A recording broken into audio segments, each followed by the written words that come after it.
Preludio. No llegas. Mis pies se cansan caminando, ansiosos sobre el suelo duro. Mis manos han perdido la sensibilidad, cruzadas, congeladas, muertas en la inacción de la espera. Mis pasos resuenan por habitaciones y pasillos, por escaleras y salones. He encendido velas para ti. ¿Es porque no estoy tocando la melodía que tanto amabas escuchar desde tu lecho de muerte? Entonces me sentaré de nuevo ante el viejo y querido órgano y tocaré de nuevo para ti. Te llamo a través del lamento de los tubos. Te espero viajando con el oscuro sonido de la nostalgia. Arañas blancas, veloces, mis manos acarician el teclado, mis pies agotados presionan los pedales, más rápido, más alta, más triste, más ansiosa. La vieja melodía golpea en los muros de piedra, se pierde entre cortinas y tapices, escapa por troneras y chimeneas y ventanas, mezcla los tonos lastimeros con el aullido del viento y la percusión de la tormenta que se acerca. Pero no llegas. Una fuga muere sobre el marfil mientras, la cabeza inclinada, escucho los ecos que se alejan esperando los pasos que se acercan. Nada, solo el espectro de un recuerdo que aún puedo perseguir por la casa, esperando verte tras una puerta o corriendo delante de mí. ¿Es tu risa eso que suena a lo lejos en el sótano? No, el viento nocturno ha roto un cristal. Tampoco es tu llanto amado lo que escucho. Ese viento travieso juega con rendijas y aberturas. No llegas, pero sabes que te espero. Te he llamado en largas letanías junto al fuego. Te he esperado noches interminables de frío y soledad. He gritado tu nombre y lo he susurrado. Lo he soñado como te he soñado a ti, pero no llegas. He ido a visitarte. Escrita de mi puño y letra te llevé la invitación para regresar con un gran ramo de flores. Canté para ti las canciones del viejo libro y aguardé tu respuesta. Pero solo respondiste con el silencio. Esperé más, en el frío, hasta cuando el cielo compartió mi tristeza y me empapó con lágrimas heladas. Pero solo respondiste con el silencio. Pasó la lluvia y la luna llena iluminó el relieve de las letras en el mármol, esas pocas letras afortunadas que pertenecen a tu nombre hermoso, grabadas en tu lápida. Y bajo la luz de la mística Selene volví a entonar las canciones para invitarte a regresar antes de volver sobre mis pasos hacia la triste soledad de mi morada. Sabía que me habías escuchado porque las palabras fueron las correctas, pero no llegas. ¿Es porque no estoy tocando la melodía que tanto amabas escuchar desde tu lecho de muerte? Entonces me sentaré de nuevo ante el viejo y querido órgano y tocaré para ti. Fuga interrupta. Cuando el viento insiste en llorar por los pasillos y ningún fuego es capaz de fundir la escarcha del alma, cuando las letras sobre una vieja página amarillenta no son más que hormigas juguetonas, inquietas, cuando el hastío del mundo insiste en alejar del mundo la mirada y empujar la mente hacia las preguntas arcanas en medio de las noches eternas, me gusta dejar que la mirada se pierda, por ejemplo, en las volutas de un viejo capitel, recorrer cada arista, reconocer cada volumen, aprender cada textura y poco a poco despojar cada forma, grande o pequeña, de su significado. La sombra de la copa, proyectada sobre el muro de piedra por la luz de la lámpara de aceite, se convierte en una elipse truncada apoyada sobre un trapezoide que a su vez está de canto sobre un triángulo. Ya no importa que el color sanguíneo sea el producto de la luz atravesando el rojo vino y golpeando la pared gris. Es simplemente un color rojizo, texturizado. Lentamente, la estancia deja de serlo y se convierte en una exposición de figuras y colores superpuestos. La perspectiva desaparece y es posible invertir la voluntad. Las cadenas de la gravedad se rompen en fragmentos incoloros y, sin esfuerzo ni movimiento, estamos observando una infinita cima llena de nubes y relámpagos a través del rectángulo que otrora llamáramos ventana, recortado en el paralelepípedo gris que creía ser un muro, pero no es más que una forma etérea bajo nuestro punto de observación en el cómodo techo. O podemos sumergirnos en la nostalgia de un paisaje boscoso y convertir los árboles cuidadosamente pintados en simples manchas de verde superpuestos que persiguen las formas orgánicas de algo que el pintor quiso que fueran ovejas, pero la mente convierte en aberturas ascendentes hacia un lejano abismo blanco. Así pasan las horas lentas en el descubrimiento de un universo nuevo, apenas opacado por el cotidiano. Y con el tiempo ya no es necesario ningún esfuerzo. Los ojos convierten el positivo en negativo y la oscuridad deja de ser la simple ausencia de luz. Es una luz negativa que devora los vacíos pálidos. Cada vez es más fácil perderse en las profundidades de un alto relieve o escalar los riscos ascendentes que son los nichos de las paredes o preguntarse por el delicado patrón de líneas concéntricas inmensas en el interior de una cuchara de plata.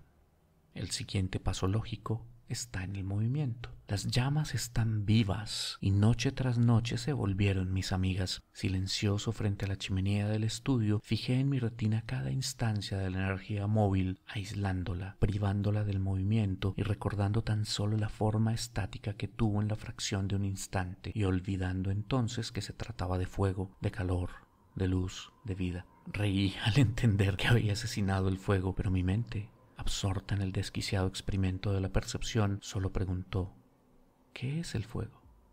Y no supe responder. Una de esas noches de explorar luminosas formas muertas, me sentí observado. El efecto fue tan nuevo y extraño que en principio intenté analizarlo desde los parámetros de mi nuevo estado de conciencia. Al principio ni siquiera permití que se entrometiera ningún concepto de identidad propia y por tanto ajena. Mucho menos dejé que se colara en el éxtasis perceptual la idea de observar, pero un destello de cordura me apuñaló con el significado de peligro y de la manera menos placentera volví a la realidad del gris, frío, solitario mundo cotidiano. Estaba solo en mi estudio. Cansado, busqué el refugio de los sueños y olvidé todo.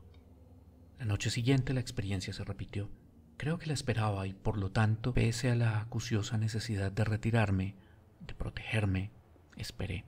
La presencia emanaba de su centro y sentí una línea recta entre su núcleo y el mío. No estaba allí por casualidad, no exploraba ese universo antisémico al azar. Me había encontrado. Una sensación fría creció en los bordes de mi conciencia enloquecida y la urgencia de regresar a mis percepciones habituales creció. Tenía miedo. Pero la curiosidad venció al instinto y quise saber. Y para saber empecé con cuidado, paso a paso, a dotar de significado todo aquello que había despojado del mismo, incluida la presencia, que dejó de ser simplemente eso y se convirtió en formas superpuestas, indescriptibles, colores desconocidos. Con la forma empezó a construirse el sentido, el significado. Una sensación nueva se unió a las formas que volví a entender y me distrajo el tiempo suficiente para que esa forma inexplicablemente amenazante cobrara realidad. En un instante entendí. Esa sensación nueva había sido mi propio grito de terror, seguido instantes después del dolor. El terror de entender me había hecho saltar de mi cómodo sillón de cuero que yacía espatarrado a poca distancia, cerca del fuego que creí mi amigo, y yo había caído con violencia sobre las losas de piedra. De inmediato apagué la chimenea y desde entonces solo ilumino mis estancias con lámparas de aceite que evito mirar directamente y que mantengo con una luz mínima que apago cuando la luna generosa me regala sus rayos a través de las ventanas. Jamás volví a intentar mis experimentos de percepción y cuando la costumbre empieza a llevar mis ojos hacia las formas puras, descartando los significados, me apresuro a ponerme en pie y buscar un libro. A veces prefiero escribir con trazos grandes de imprenta, de tal manera que ninguna línea especialmente orgánica adquiera una configuración especial. Pero sé que está allí, eso que primero intuí, luego percibí y solo pude entender porque todo lo demás estaba en mi mente desquiciada, desnudo de significado. Sigue allí, mirando, buscando desde el fondo de esas puertas luminosas de un mundo oscuro que llamamos fuego. Y tiene hambre. Serata finale. No regresaste y la soledad se convirtió en un depredador acechando desde el frío de salones y pasillos hasta cuando entendí que no querías volver y que solo de mí dependía ahuyentar la feroz soledad de gélidos colmillos. Al principio quise que se parecieran a ti, tal y como un pintor que nadie recuerda había plasmado tu faz en el cuadro que conservaba sobre la chimenea. Partí en largos viajes en busca del mismo reflejo de luz en el cabello, de la misma forma de los labios, del sonido de una risa o la cadencia de un llanto. No querían venir. Tuve que esforzarme para convencerlas, solo para verlas partir al poco tiempo, dejándome de nuevo sumido en la soledad que cada noche invitaba a su amiga a la locura para inventar nuevas torturas sobre mi alma. Una de esas noches de febril pasear por recónditos recovecos de la casa, encontré el viejo libro. Estaba en el mismo estante en el que, desesperado, lo arrojé aquella noche lejana en la que te negaste a responder a mis llamadas. Hojeando sus secretos horribles, llegué hasta las páginas que detallaban los preparativos y los repetí con cuidado. Las velas, las flores, los cánticos. Y en lugar de profanar tu hermoso nombre con mi voz reseca, las llamé a ellas. Y ellas acudieron. Pero la nostalgia y el terror en cuyas alas habían partido en primera instancia había regresado con ellas desde el otro lado y una por una buscaron partir de nuevo, huyendo a la tristeza, huyendo del miedo, huyendo de mí. Reemprendí entonces mis viajes, mas no buscaba reemplazarte. Una idea más evolucionada tomaba forma.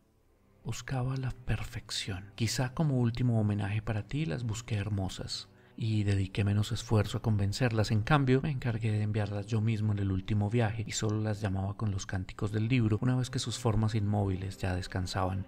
Sin haberme conocido antes, estaban más dispuestas a seguirme. Entonces el caserón vetusto se llenó de pasos, de miradas, muchas veces de llantos, pero la soledad se fue, y aunque la felicidad partió contigo, con mis nuevas acompañantes pude fabricar un aceptable sucedáneo. Una noche entendí que algo pasaba. Ya no deambulaban sin rumbo por los pasillos. Las encontraba sentadas, con la mirada fija, horror, en el fondo de las llamas de la chimenea, o reunidas en círculo como si hablaran en silencio entre ellas o escucharan palabras secretas de otra voz. Empezaron a evitarme, a esconderse, y poco a poco la soledad, que creía ausente, regresó para perseguirme. Una noche desperté con una extraña ansiedad. No estaba solo. Ellas rodeaban mi lecho. Entre sombras vi sus ojos ausentes fijos en mi rostro. Se retiraron una a una en cuanto abrí los ojos, sin temor, sin afán, rompieron el círculo y se fueron. Estaban todas, y tal vez la confusión del despertar y el miedo me hicieron perder la cuenta. Había una más, pero no supe entonces cuál de los rostros era el ajeno. Durante varias noches esperé que se repitiera el fenómeno. La ansiedad me impedía el sueño y daba vueltas en mi lecho sin dormir. Y poco a poco el temor aferró garfios en mi corazón y en lugar de buscar el sueño, lo temí. No volví a mis aposentos y pasaba las noches en mi estudio levemente iluminado. Recurrí a oxidados conocimientos en busca de pócimas para escapar al sueño. Fue inútil. Una madrugada desperté de repente en mi sillón frente a una chimenea apagada y en mi estudio a oscuras, rodeado de todos los rostros blancos. Todos los rostros, más uno. Como la vez anterior, en cuanto abrí los ojos empezaron a retirarse despacio, como expresando la paciencia de esperar una oportunidad mejor. Me miraban y se iban. El temor creció cuando percibí una vaga sonrisa malévola en algunos de los labios pálidos. Una a una se retiraron hasta cuando una sola de ellas se quedó mirándome con intensidad. Retrocediendo paso a paso, se fundió con la pared de piedra y desapareció. Al principio no reconocí esos ojos llenos de un odio que no entendí. El cabello no me resultaba familiar, no identifiqué la forma de los labios. Y entonces mis ojos se posaron en el retrato colocado sobre la chimenea, en los ojos, en el reflejo de la luz en el cabello, en la delicada forma de los labios de tu retrato.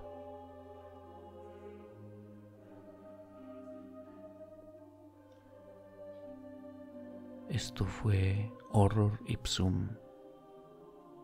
Yo soy Adalberto Agudelo Cardona. Felices sueños.